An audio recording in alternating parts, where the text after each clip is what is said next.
On constate que la CENI est politisée, dans la mesure où la CENI ne respecte même plus la loi du pays. Nous voulons voir l'implication des acteurs de la société civile et des religieux composer la CENI, puisque à ce moment-là, nous allons jouer de la neutralité. Qu'est-ce qui vous rassure que quand c'est des acteurs de la société civile, des acteurs religieux qui dirigent la commission électorale, il y aura neutralité?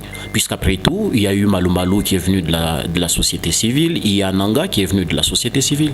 Oui, ça dit quoi? On a pris comme directive, ça dit il y aura la candidature, on va déposer la candidature unique auprès de la présidence, c'est-à-dire nous nous réunissons nous, en tant que société civile, nous choisissons le candidat. Tout le monde se dit de la société civile. Qui est dans la société civile, c'est la question. Mais nous savons bien qu'il y a des gens qui réellement sont de la société civile. Parmi les recommandations au sujet de cette réforme, on voudrait bien qu'on qu'on exclue la possibilité pour des candidats de postuler à plusieurs élections à la fois.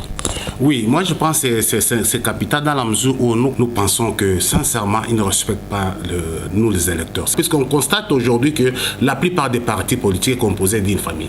C'est-à-dire la femme, les enfants, les monsieur tante à gauche, à droite, il est à la députation nationale, provinciale et parfois il laisse sa femme à la députation. Vous voyez que ça crée un peu de désordre. C'est pourquoi on a dit que si vous postulez pour la députation nationale, restez pour la députation nationale. C'est la loi électorale qui autorise cela? Oui, il y aura la révision de la loi électorale. On a proposé la révision de la loi électorale puisqu'avec tout ça, il y aura quelques changements. Puisqu'il y a des histoires à un certain moment qui existent dans notre loi électorale mais qui n'est pas respectée.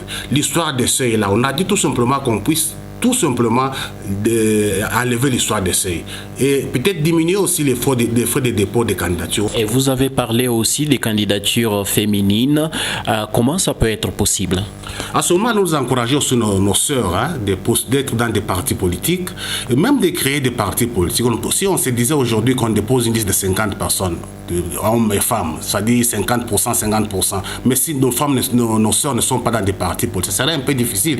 Ce n'est pas, nous demandons à nos sœurs d'être membres des partis politiques, pas attendre 3-4 jours avant les élections, à ce moment-là vous pointez. C'est pourquoi à ce moment ils sont toujours marginalisés. Est-ce que vous pensez que c'est faisable d'avoir une commission électorale nationale indépendante qui ne soit pas sous influence du président de la République ou du gouvernement? Mon frère, c'est faisable. C'est faisable dans la mesure où que si vous dites vous êtes commission électorale indépendante, c'est-à-dire vous ne dépendez, c'est-à-dire vous êtes autonome. Vous êtes autonome. Oui, le président peut avoir un mot à dire, mais ce n'est pas influencé comme on l'a constaté aujourd'hui. Aujourd'hui, on peut se dire ouvertement, il y a eu... Excusez-moi, ce n'est pas simplement au Congo.